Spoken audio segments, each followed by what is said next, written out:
Hey, this is Leah, and this is my journey of making the album. I'm bringing you alongside with me as I go through this whole process from beginning to end, starting at ground zero. I'm in the middle of writing, and I will be for a while, just so you know. This process, I'm really taking my time, and it's a labor of love. So this week, I wanted to let you know what I've been working on, what I've been struggling with.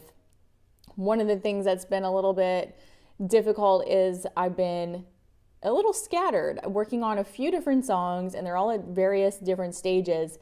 And the reason that's happened is because I'm working with a producer in Germany, and so he's working on one thing, and I'm working on another, and then he needs something else from me, and we're kind of going back and forth.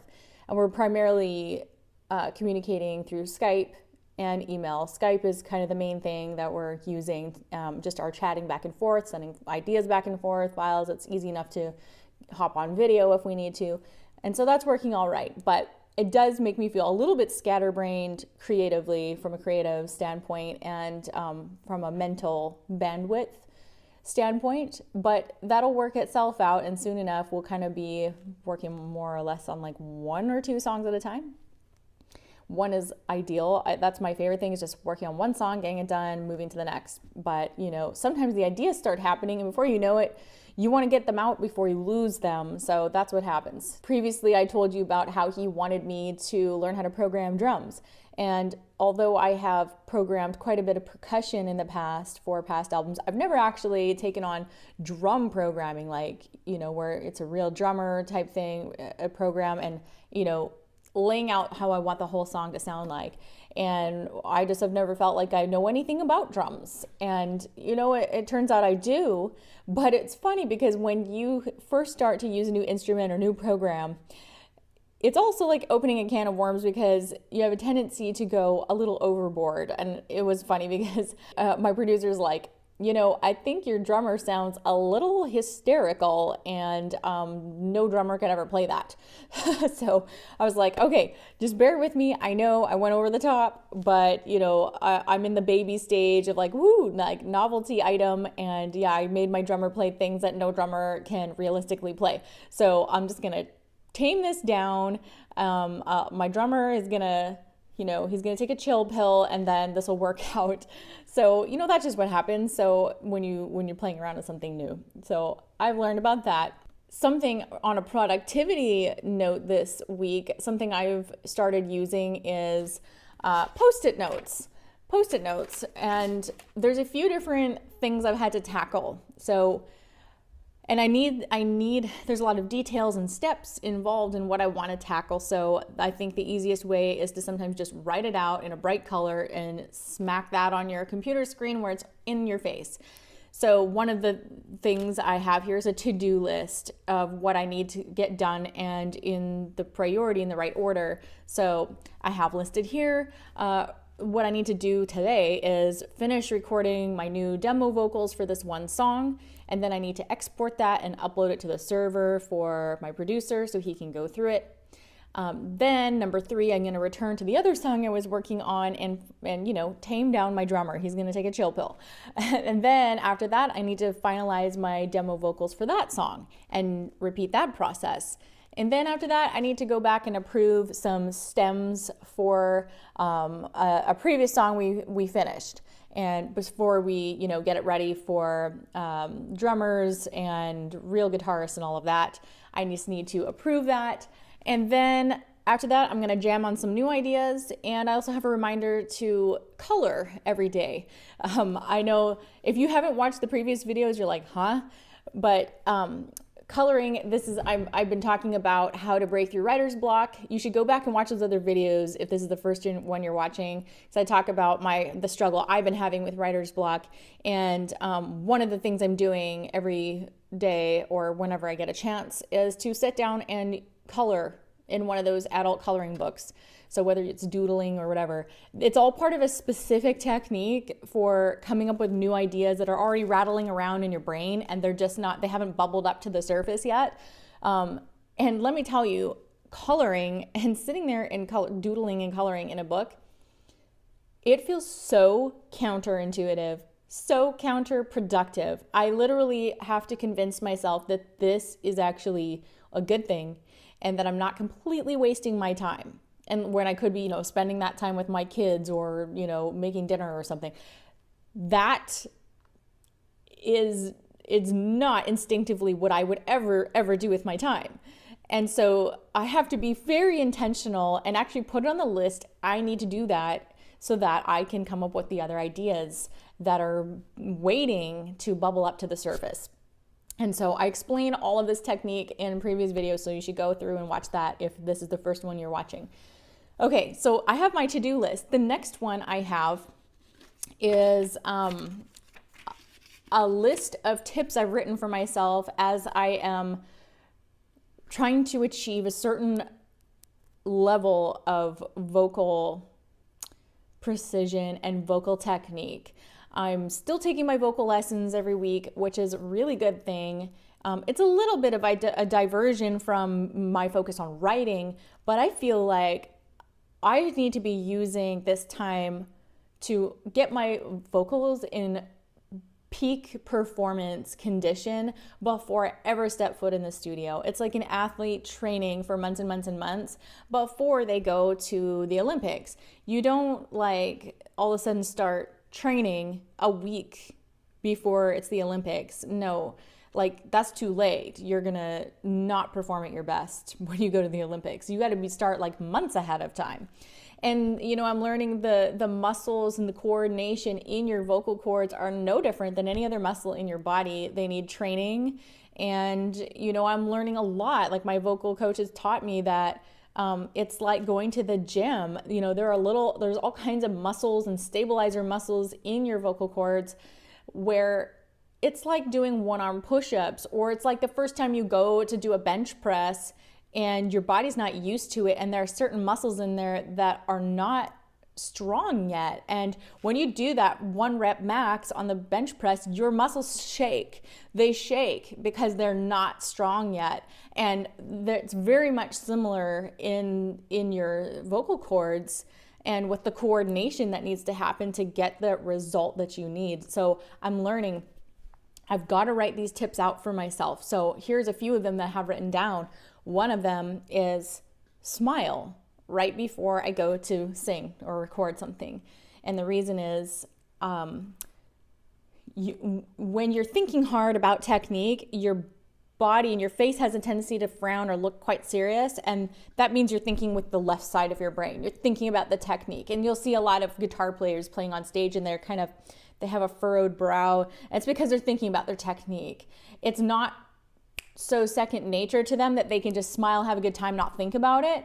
That's the place we need to get as musicians. That's the skill level we need to get, is that we're so it's such second nature that the muscle memory completely kicks in and we're not even thinking about our technique anymore. Now we're just engaged in the moment and we're just feeling our way through, and the technique could just take over because we rehearsed it that much. And so when you smile, your body associates that with relaxation, and it just lets the technique take over. So I'm reminding myself, even when I'm practicing this, even in my demos, I'm not performing, but I am singing my demos, my tone is going to sound better when I smile right before I sing. I also have things like visualize the notes I want to hit with ease. So visualizing what I want to sound like before I even open my mouth. It's the same thing that all athletes do. Arnold Schwarzenegger, he did that. He visualized the physique he wanted, and he visualized winning before, I think every day he did that. And of course, we all know what happened with him. Visualizing, I'm learning, is such a, some people find that woo-woo and out there, and, but it's a real mental technique. We only use a small percentage of our brains. When we start engaging all of our brain, or at least a bigger percentage of it, I believe God created our minds to be extremely powerful, and we're created in His image. So, being able to visualize the notes that I want to hit can actually totally help. And I'm realizing too that a lot of my stumbling blocks with my technique has to do with my belief and the mental blocks I actually have, the mental limitations I put on myself. So I'm picturing that the note before the high note I want to hit, so the note just before it, that the note before is actually the hard one. it's actually the hard one, and that the one after that is the easy one. So it's like a silly mental game that I'm playing, that I'm practicing. And then the last like really important thing is I'm learning to engage my emotion in it. When it comes time to actually perform or record, I need to engage my emotion and stop thinking about my technique. So and that's the thing that athletes, when they're performing, when they go to run a race, they have trained and trained and trained and trained. Everything that they've been doing is now second nature. It's like ingrained into the cellular level of what they're supposed to do. They don't need to think about it anymore. Now they just perform. And this has been the missing ingredient that I've been having in my vocal lessons. And it struck me it just hit me like a ton of bricks in my last vocal lesson this past week. She literally spoke that to me. She started speaking to my emotions about that part that I've disengaged, and because I've been thinking so hard on the left side of my brain about my technique that I just forgot and I neglected the emotion. I literally broke down in the middle of my lesson. It was really embarrassing, but it said so much about, yes, there's a time and a season for a technique. There's a time and a season to work on the muscle part of it, the working out, the heavy lifting, if you will, at the gym. And then there's a time to forget about that all, let it take over, and engage your emotion. So that's what I'm working on this week. And it's been really good. I feel like I'm in a better place, and I feel like I am about to really have a breakthrough in my vocal abilities. The third Post-it note I have here is a reminder for me about the things I'm doing to address my sleep. Because I've learned that if you're not sleeping, you're not good for anything. I'm not good for my family. I'm not good for creating songs, nothing. So I've started to really just think hard about why I'm not sleeping well. And I've also been connecting the dots. And I think that I believe that my cortisol is actually the problem, because I am such an ambitious person that even if I'm not physically exerting myself as hard as, like someone who's training for Olympic games or something, I'm doing mental Olympics basically. And when you use up so much bandwidth creating, thinking, problem solving, and all of that, my cortisol is probably really high, and you need cortisol in your body. Everybody thinks that cortisol is bad for you, but if you had none, you would actually die. So too low cortisol is bad, too high cortisol is bad, and it can result in issues that I have, like waking up all the time in the night and not being able to fall asleep. You just wake up feeling like you have the worst hangover in the world. So that's been my life for a long time, and I'm starting to realize I need to address this so I can be at my peak performance for anything, even just songwriting. So I've got a list here. I have another Post-it note with everything I want to do every day. So I'm taking some new herbs, some adaptogen herbs that help, balance out the hormones and things going on in your body, and managing stress. Because even though all of this stuff is actually fun for me, your body doesn't know that it's fun. It just thinks that you're under stress, and it's perceiving it as stress. So even though I think this is fun, I love this, your body doesn't interpret it as you love it. It just interprets it as pressure and demand and bandwidth being used up. So adaptogen herbs, I have for fun. I love belly dancing, and it's exercise for me, and I love it, and it makes me feel really good when I do it. I've been doing it off and on for about 10 years. So I have on here, take the herbs, do my belly dance every day, go to bed by a certain time, and I like to read before bed. Stay on my low carb type of diet to make sure that my blood sugars are as stabilized as possible. And I'm using certain essential oils to help with stress and sleep and all that. So I have that list in front of me. I got my to-do list, my singing list, and my, reduce my cortisol and sleep list. There's so many details there.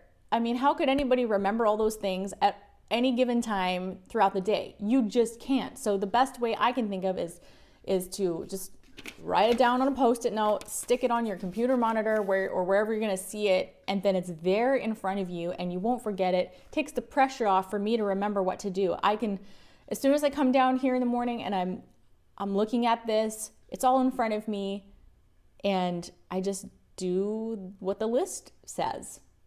So that's been my week in a nutshell. A lot has happened. I am attacking a lot. I'm addressing, mental issues. I'm addressing emotional issues. I'm addressing physical issues. And all of these things are going to play out into the way my songs turn out. It's hard to believe it, but it's absolutely true. So I hope I can inspire you to, take care of yourself, take care of your body, take care of your mind, take care of your emotions. Don't forget to increase your skill level.